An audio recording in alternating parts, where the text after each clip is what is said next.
नमस्कार, जनता टीवी देख रहे हैं आप। आपके साथ मैं हूं अंजलि भंडारी और रुक करेंगे इस बीच आ रही है एक बड़ी खबर की और बड़ी जानकारी आ रही है, वो आपको बता दें। बड़ी खबर, यूपी विधानसभा का शीतकालीन सत्र आज से शुरू। बड़ी खबर, भूतपूर्व सदस्यों के निधन पर होगा शोक व्यक्त। तो कल अध्यादेश अधिसूचनाएं पटल पर रखी जाएंगी, ये बड़ी जानकारी आपको बता दें। 1 दिसंबर को सदन में विधायी काम निपटाए जाएंगे, ये बड़ी खबर आ रही है। यूपी विधानसभा का शीतकालीन सत्र आज से शुरू।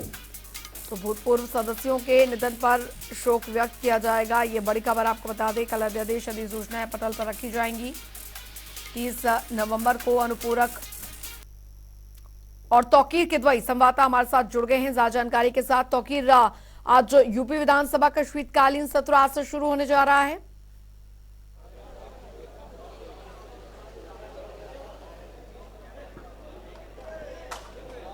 देखिए, कुछ देर बाद ही यहाँ पर सत्र की शुरुआत होने वाली है, लेकिन आज का जो पहला दिन है वहाँ पर शोक सभा आयोजित की गई है, जिसमें सिर्फ जो एक विधायक भारतीय जनता पार्टी के गोपाल टंडन जिनकी मौत हो गई थी अभी कुछ दिन पहले ही, उसके बाद कल से सत्र की शुरुआत होगी, जिसमें अनुपूरक बजट भी पेश किया जाएगा। संसदीय कार्य मंत्री, वित्त मंत्री जो सुरेश खन्ना है, उनकी तरफ से बजट पेश किया जाएगा। और इसके अलावा सबसे बड़ी बात यह है कि देखिए, मुख्यमंत्री का आगमन हो चुका है। मैं तस्वीरों में दिखाऊंगा कि देखिए, कुछ देर बाद ही यहाँ पर मुख्यमंत्री योगी आदित्यनाथ आने वाले हैं, और ये बताया जा रहा है कि अभी वो यहाँ पर पहले मीडिया को संबोधित करेंगे और उसके बाद फिर आगे की क्योंकि फिर वो सत्र की शुरुआत करेंगे। कुछ देर बाद ही यहाँ पर अखिलेश यादव जो नेता प्रतिपक्ष हैं वो भी पहुंचेंगे, और आज वहाँ पर उद्घाटन भी होना है एक कार्यालय का, जहाँ पर समाजवादी पार्टी का कार्यालय को बड़ा किया गया है। उनको एक समाजवादी जो कांग्रेस और बसपा का जो कार्यालय था उसको भी हटाकर उस कार्यालय को बड़ा किया गया है। माना यह भी जा रहा है कि 11 बजे तक ये कार्यक्रम शुरू होगा। लेकिन सबसे बड़ी बात यह है कि समाजवादी पार्टी के जो विधायक हैं वो आज काले कपड़ों में समाजवादी पार्टी कार्यालय पर नजर आए हैं, यानी कि विरोध प्रदर्शन की संभावना ज्यादा जताई जा रही है कि आज वो लोग जो चौधरी चरण सिंह की प्रतिमा है वहां पर वो विरोध प्रदर्शन कर सकते हैं। कई विधायक ऐसे हैं समाजवादी पार्टी के जिन्होंने काली पट्टी बांधी हुई थी, यानी कि आज विरोध प्रदर्शन की संभावनाएं जताई गई हैं। जी, तौकीर, शीतकालीन सत्र, क्योंकि जैसा कि आप भी बता रहे हैं कि समाजवादी पार्टी के तमाम जो विधायक वो काले कपड़े पहनकर आए हैं, हंगामेदार रहने के आसार यहां पर बने हुए हैं। लेकिन ये शीतकालीन सत्र काफी महत्वपूर्ण भी होने जा रहा है, क्योंकि लोकसभा चुनाव से पहले ये शीतकालीन सत्र जो है वो काफी ज्यादा मायने रख रहा है। और दूसरी चीज, बड़ा अनुपूरक बजट जो है वो भी पेश किया जाएगा।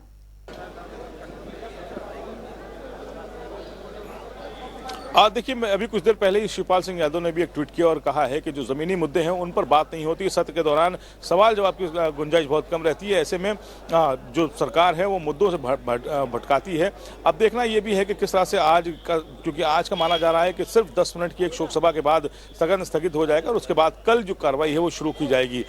लेकिन इस बीच समाजवादी पार्टी के जो विधायक हैं वो पार्टी कार्यालय पर मौजूद हैं और वहाँ पर बैठक चल रही है। अखिलेश यादव वहाँ पर जो विधानमंडल दल की बैठक है वो उस समय वो ले रहे हैं। अभी कुछ देर बाद ही 11 बजे तक माना जा रहा है कि वो सभी विधायक समाजवादी पार्टी के पार्टी कार्यालय पहुंचेंगे।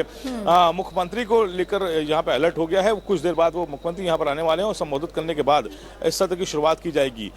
फिलहाल जो जमीनी मुद्दों को लेकर जो कई ऐसे नेता हैं जिन्होंने इस तरह का ट्वीट किया है आज सुबह ही। अनुपूरक बजट को लेकर भी काफी ज्यादा हल्ला हो रहा है। बड़ा अनुपूरक बजट जो है वो पेश किया जाएगा इस शीतकालीन सत्र में।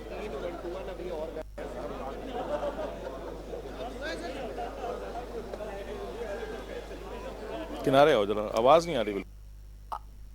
तौकीर, आपको मेरी आवाज मिल पा रही है? चल, लगता है संपर्क टूट गया है। कोशिश करेंगे दोबारा संपर्क यहां पर करने की। और आपको बता दें कि जैसा कि हमारे संवाददाता तौकीर किदवई बता रहे थे कि तमाम जो विधायक हैं समाजवादी पार्टी के वो काले कपड़े पहनकर वहां पर आए हैं, तो जाहिर सी बात है यहाँ पर हंगामेदार रहने के आसार यहाँ पर बने हुए हैं। और जैसा कि यहाँ पर कहा जा रहा है समाजवादी पार्टी के विधायकों की तरफ से कि जमीनी मुद्दों पर यहाँ पर चर्चा होनी चाहिए, और जिसको लेकर चर्चा नहीं होती। तौकीर एक बार फिर हमारे साथ यहाँ पर जुड़ गए हैं। तौकीर, यहाँ पर अगर विधानसभा के अंदर बात यहाँ पर की जाए मुद्दों की, तो वो भी काफी क्या कुछ यहाँ पर मुद्दे रह सकते हैं जिसको लेकर हंगामे के आसार यहाँ पर बने हुए हैं। और दूसरा यहाँ पर ये कि समाजवादी पार्टी की तरफ से लगातार ये कहा जा रहा है कि सरकार जो है वो यहाँ पर विकास के काम यहाँ पर नहीं करते। और दूसरी बार यहाँ पर नई नियमावली जो है वो भी इस बार विधानसभा के अंदर लागू की गई है। जी बिल्कुल, देखिए नए नियमावली के तहत जो सभी विधायक हैं उनको मना है कि यहाँ पर फोन का इस्तेमाल नहीं कर सकते, मोबाइल लाने पे पाबंदी की गई है। ये पहली बार है कि इस तरह की एक नियमावली का जो आदेश है वो जारी किया गया और नियमावली को आज से लागू भी कर दिया गया है। और ये कहा गया है कि इस नियमावली के तहत जो मोबाइल का जो इस्तेमाल है वो पूरी तरह से बंद रहेगा विधायकों के लिए। वो उस विधानसभा परिसर में भी उस मोबाइल का इस्तेमाल नहीं कर पाएंगे। फिलहाल अभी देखना यह है कि जो मुद्दे उठाए गए हैं समाजवादी पार्टी के नेताओं की तरफ से, खासकर शिवपाल सिंह यादव ने आज सुबह ही ट्वीट जो किया है कि जो महंगाई, बेरोजगारी और भ्रष्टाचार के मुद्दे हैं इस पर सरकार बात नहीं करना चाहती है। ये मुद्दे कितना हावी होने वाले हैं, क्योंकि ये भी माना जा रहा है कि जो आज का सत्र है वो 5 से 7 मिनट बाद स्थगित कर दिया जाएगा। लेकिन ये 4 दिन, ये माना जा रहा है कि आज एक दिन हटाने के बाद बाकी के 3 दिन जो है ये जरूर हंगामेदार होंगे, क्योंकि आज भी काफी संभावनाएं जताई जा रही है कि जो चौधरी चरण सिंह की प्रतिमा है वहां पर हंगामा होगा। लेकिन अखिलेश यादव ने भी लगातार इस बात को कहा है कि जो सरकार है, जो पक्ष है, वो विपक्ष की बात को सुनना नहीं चाहते, इसीलिए सिर्फ अपने जो उनको विधेयक पास करने हैं और जो अनुपूरक बजट पेश करना है, सिर्फ उसके लिए सत्र को बुलाया जाता है। अब ऐसे में देखना यह भी है कि जो अभी सत्र की शुरुआत होगी तो अखिलेश यादव किस रणनीति के साथ इस सत्र में आते हैं, क्योंकि जिस तरह से बैठक चल रही है, मैंने आपको बताया कि समाजवादी पार्टी कार्यालय में बैठक है, सभी विधायकों को बुलाया गया है वहां पर, और जाहिर तौर पर जो रणनीति है उस पर काम चल रहा है कि किन मुद्दों को लेकर हमें सत्र के अंदर जाना है और किस रणनीति के तहत सरकार को घेरने की कोशिश करनी है। अनुपूरक बजट को लेकर यहाँ पर कहा जा रहा है कि बड़ा अनुपूरक बजट यहाँ पर इस बीच रहने वाला है, और खासकर लोकसभा चुनाव से पहले ये अनुपूरक बजट, ये बड़ा अनुपूरक बजट यहाँ पर पेश होने जा रहा है। उसमें क्या कुछ यहाँ पर रह सकता है प्रदेश के विकास के हेतु? देखिए, अनुपूरक बजट आज पेश हो रहा है, इसमें माना यह भी जा रहा है, क्योंकि इसके अलावा अनुपूरक बजट के अलावा इस सत्र के दौरान करीब 10 ऐसे विधेयक हैं जिनको भी माना जा रहा है इसको पेश किया जाएगा और उसको पारित कराया जाएगा। और इसके अलावा जो अनुपूरक बजट है, यानी कि अब ये इसके बाद सत्र की संभावनाएं कम है, अब इसके बाद सीधा लोकसभा चुनाव होगा। ऐसे में लोकसभा चुनाव को लेकर भी तैयारियां मानी जा रही हैं कि इस अनुपूरक बजट में नजर आएंगी। जनता को लुभाने के लिए इसमें कई तरह के प्रावधान किए सकते हैं, बजट को बढ़ाया भी जा सकता है पिछली साल की अपेक्षा। इसके अलावा जो शाम को ही मुख्यमंत्री योगी आदित्यनाथ ने कैबिनेट की बैठक बुलाई है, यानी कि जो रणनीति है, चुनाव अब खत्म हो चुके हैं 5 राज्यों के, और इसके बाद अब कहीं ना कहीं जो उत्तर प्रदेश की राजनीति है उसमें जरूर बदलाव देखने को मिलेंगे, क्योंकि कहीं ना कहीं अब जो उत्तर प्रदेश जो धुरी है पूरे हिंदुस्तान की, जहां से माना जाता है कि यहीं से दिल्ली का सफर तय होता है लोकसभा का, तो जाहिर तौर पर दिल्ली की कुर्सी के लिए उत्तर प्रदेश की जमीन को जरूर मजबूत करना होगा। और ऐसे में जो ये बजट है ये काफी महत्वपूर्ण माना जा रहा है। और इसके अलावा 3 तारीख के जो रिजल्ट आएंगे जब 5 राज्यों के, उसके बाद उत्तर प्रदेश की जो राजनीति है जरूर एकदम जो विश्लेषक है उनका कहना है कि बहुत तेजी से बदलाव उत्तर प्रदेश की राजनीति में देखने को मिलेगा। कई ऐसे विधायक है, कई ऐसे सांसद हैं जो पार्टी बदलेंगे, और इसके अलावा जो मुद्दे हैं उनको लेकर जो विपक्ष है वो हंगामा जरूर करेगा, सड़कों पर उतर सकता है, लेकिन सत्ता की तरफ से भी क्या तैयारी की गई है देखने को मिलने वाला है। सत्र की अवधि को लेकर भी विपक्ष की तरफ से कुछ यहाँ पर इसकी अवधि को बढ़ाने को लेकर भी कुछ यहाँ पर बात की जा रही है। देखिए, ये जो विधानसभा अध्यक्ष उनकी तरफ से ऐलान कर दिया गया था कि 4 दिन का ही ये बजट होगा। इसमें सबसे बड़ी बात ये भी है कि जो 3 दिन है, यानी कि सबसे महत्वपूर्ण 3 दिन है, और उसमें आज का दिन सिर्फ शोक सभा के साथ ही समाप्त कर दिया जाएगा। बाकी 3 दिन ये माना जा रहा है कि उसमें सिर्फ अनुपूरक बजट होगा और बाकी विधेयक पेश किए जाएंगे। ऐसे में जो विपक्ष है वो जरूर इसका विरोध करेगा। कई ऐसे मुद्दे हैं जिसको लेकर विपक्ष घेरने की कोशिश करेगा, लेकिन इस पूरे मामले को अगर देखा जाए करीब से, तो कहीं ना कहीं विपक्ष को बहुत ज्यादा स्पेस नहीं मिल पाएगा इस पूरे सत्र में। ये जरूर है कि मांग की जाएगी, क्योंकि पिछली बार भी कई ऐसे नेता थे, चाहे वो शिवपाल सिंह यादव हो चाहे अखिलेश यादव, उनकी तरफ से कहा गया था कि बजट की अवधि, जो सत्र की अवधि है उसको बढ़ाया जाए ताकि अपनी बात विपक्ष पूरी तरह से सत्र के अंदर रख सके।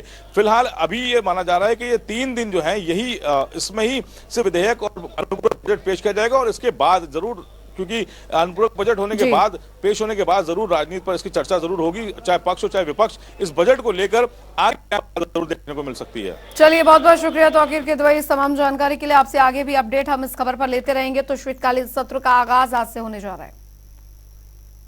माननीय प्रधानमंत्री जी के नेतृत्व में और माननीय मुख्यमंत्री आदरणीय योगी आदित्यनाथ जी के नेतृत्व में हमारी डबल इंजन की जो सरकार है, जिस प्रकार से सर्व हित की बात करती है, विशेष रूप से गरीबों के लिए उनके उत्थान पे जो लगातार कार्य कर रही है, उसी से संबंधित बहुत सारे विषय हैं जो हम लोग इस सत्र में कुछ विधेयक भी पास कराएंगे, और भी जो विषय आएंगे उनको इस सत्र के दौरान कर की बैठक है, इसके बाद सत्र की शुरुआत हो जाएगी। प्रदेश के चतुर्मुखी विकास के लिए हमारी सरकार लगातार काम कर रही है। विपक्ष के पास कहने को कुछ है नहीं और वो फ्रस्ट्रेशन में है। कई महत्वपूर्ण विधेयक भी आएंगे और मैं अपेक्षा करता हूं कि सुचारू रूप से सदन की कार्रवाई चलेगी और प्रदेश के हित में जो सरकार काम कर रही है उसमें विपक्ष का भी सहयोग। न महंगाई रोक पा रही है, न बेरोजगारी रोक पा रही है, न कानून व्यवस्था सुधार पा रही है। पूरे प्रदेश में अराजकता है। इस तरह से लोकतंत्र नहीं चलता है। विपक्ष को सदन में भेजा गया है चर्चा करने के लिए। वो प्रदर्शनकारी बनना चाहते हैं तो उनको स्वागत है, बस जनता ने आपको प्रदर्शनकारी बनने के लिए नहीं भेजा है। उन्होंने कहा है कि आप जाओ सदन के अंदर चर्चा करो, हमारे मुद्दे उठाओ, और वो मुद्दे नहीं उठाना चाहते और प्रदर्शनकारी बन जाना चाहते हैं तो स्वागत है उनको। कैबिनेट की बैठक में हर कैबिनेट की बैठक बहुत महत्वपूर्ण होती है। प्रदेश के विकास से जुड़े हुए जितने मुद्दे हैं खासतौर से उन्हीं को फोकस किया जाता है। रुक करेंगे, इस बीच आ रही एक बड़ी खबर की और बड़ी जानकारी आ रही है, वो आपको बता दें। बड़ी खबर, बड़ी जानकारी इस बीच आ रही है। सीएम योगी ने आज बुलाई अपने मंत्रियों की बैठक। जी हां, अपने मंत्रियों की बैठक बुलाई है। आज मंत्री देंगे अपने कामकाज का हिसाब किताब। ये बड़ी खबर, बड़ी जानकारी, मंत्रियों की बैठक बुलाई है और मंत्रियों के कामकाज का हिसाब किताब अब आज लिया जाएगा। लोकसभा चुनाव को देखते हुए फिलहाल ये कवायद जो है वो यहाँ पर तेज कर दी गई है। सरकार की योजनाओं को प्रभावी तौर पर अमल यहाँ पर किया जा रहा है। इस वक्त की बड़ी खबर, बड़ी जानकारी आपको यहां पर दे रहे हैं। तो सीएम योगी ने आज ये बैठक अपने मंत्रियों को बुलाई है। आज मंत्री अपने कामकाज का हिसाब किताब देंगे। सीएम योगी सभी मंत्रियों को अहम संदेश देंगे। तो मंत्रियों के कामकाज का हिसाब किताब लेंगे। यहां पर लोकसभा चुनाव को देखते हुए जिम्मेदारियां तय की जाएंगी। और क्या कुछ कह रहे हैं मुख्यमंत्री, सुनिए।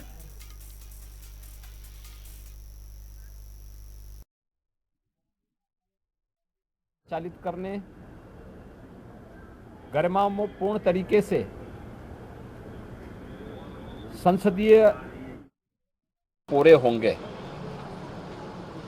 उत्तर प्रदेश विधानमंडल ने अपनी कार्रवाई को सुचारू रूप से संचालित करने, गरिमापूर्ण तरीके से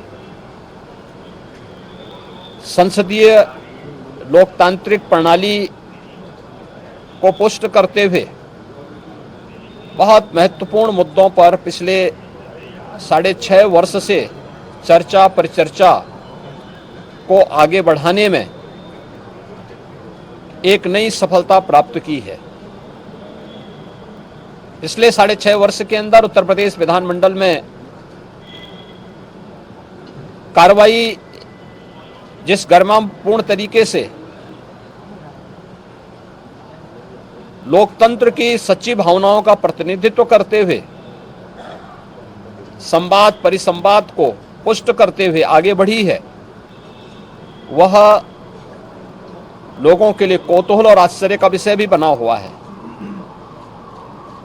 क्योंकि यही सदन था जहां पर एक बार मारपीट की घटना भी घटित हुई थी, लेकिन आज यहां पे चर्चा परिचर्चा, जन समस्याओं से जुड़े हुए मुद्दों को रखना, उनके निस्तारण की व्यवस्था करना, ये सभी चीज़ों को लेकर के बहुत अच्छे तरीके से यहाँ पर इस समय कार्रवाई चल रही है। और मेरी अपील होगी सभी माननीय सदस्यों से, खासतौर पर विपक्षी दलों के सदस्यों से, कि जिस गरिमापूर्ण तरीके से उत्तर प्रदेश विधानमंडल देश के अंदर वर्तमान में चर्चा में है, उस गरिमा को बनाए रखने की जिम्मेदारी केवल सत्ता पक्ष की नहीं, विपक्ष की भी है। हम उस गरिमा को बनाए रखने में अपना योगदान दें और कोई भी मुद्दे हैं जनहित से जुड़े हुए, डेवलपमेंट से जुड़े हुए, लोक कल्याण से जुड़े हुए, उत्तर प्रदेश से जुड़े हुए, उन सभी मुद्दों पर सरकार चर्चा परिचर्चा को तैयार है। विपक्ष के द्वारा उठाए जाने वाले हर प्रश्न का जवाब देने को सरकार तैयार है। पूरी तैयारी के साथ वहां पर सभी लोग मौजूद रहेंगे। मैं इस अवसर पर विश्वास करूंगा कि हमारे विपक्षी दलों के माननीय सदस्य भी सदन की इस गरिमा को बनाए रखने में अपना योगदान देंगे और सदन की कार्रवाई को सुचारू रूप से संचालित करने, जनहित से जुड़े हुए मुद्दों को सदन में रखने और इस कार्यक्रम को, शीतकालीन सत्र को अच्छे ढंग से आगे बढ़ाने में अपना योगदान देंगे। मैं सभी माननीय सदस्यों को जो आज इस शीतकालीन सत्र का भाग बनने जा रहे हैं, उन सभी को मैं हृदय से स्वागत करता हूं, अभिनंदन करता हूं।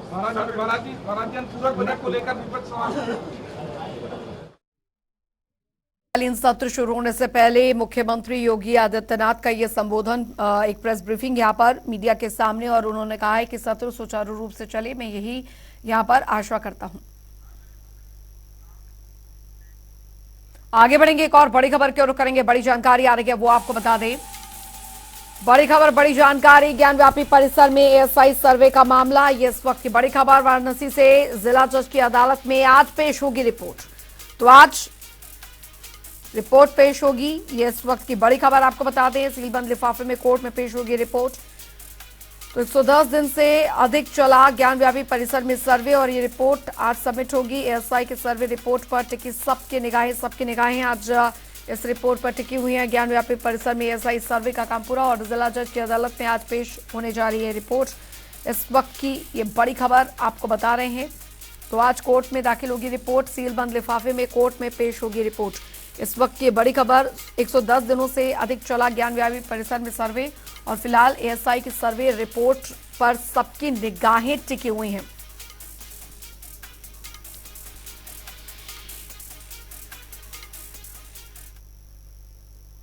आगे बढ़ेंगे, एक और बड़ी खबर की ओर करेंगे। बड़ी जानकारी आ रही है, वो आपको बता दें। बड़ी और अहम खबर, विधानसभा में सपा कार्यालय का आज उद्घाटन। ये बड़ी खबर, नवीनीकरण के बाद सपा कार्यालय का उद्घाटन होने जा रहा है। विधानसभा अध्यक्ष और साथ ही अखिलेश यादव भी मौजूद रहेंगे। तो कांग्रेस बसपा को कार्यालय के लिए कैबिन अलॉट कर दिया गया है। विधानसभा में सपा कार्यालय का आज उद्घाटन होने जा रहा है। नवीनीकरण के बाद सपा कार्यालय का ये उद्घाटन आज होने जा रहा है। विधानसभा अध्यक्ष भी मौजूद रहेंगे, अखिलेश यादव भी मौजूद रहेंगे। इस वक्त की बड़ी खबर।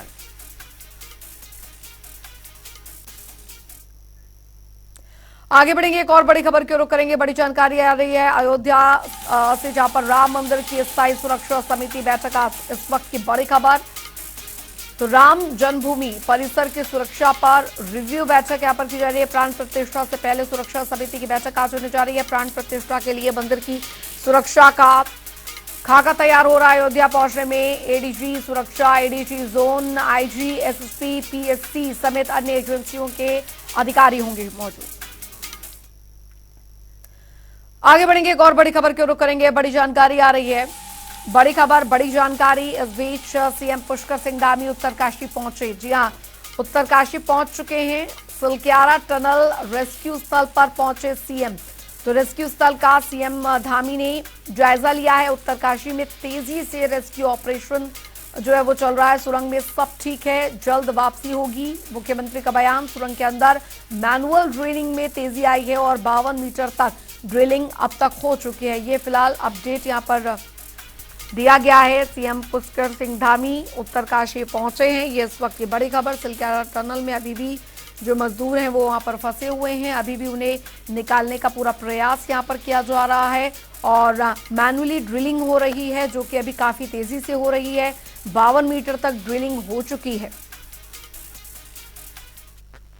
सारे इंजीनियर, सारे विशेषज्ञ, सभी लोग अपने पूरे शिद्दत के साथ, पूरे जितना जोर है सारा लगा रखा है और अभी 52 मीटर अभी अंदर चला गया है पाइप। हम उम्मीद कर रहे हैं कि जिस प्रकार से काम चल रहा है बहुत जल्दी ब्रेक थ्रू हो जाएगा और पाइप आर पार होते ही उन सबको निकालने की जो प्रक्रिया है उस प्रक्रिया को शुरू किया जाएगा। सभी लोग ठीक हैं और सब पूरी ऊर्जा के साथ और सभी एक सकारात्मक रूप से सभी के अंदर, मैंने सभी से भेंट की है, सभी को देखा है अंदर, जितने भी लोग काम कर रहे हैं सभी ने इस प्रकार की संभावना व्यक्त करी है। चलिए, इसी के साथ इस बुलेटिन में भी के लिए फिलहाल लेते हैं वक्त एक छोटे से ब्रेक का।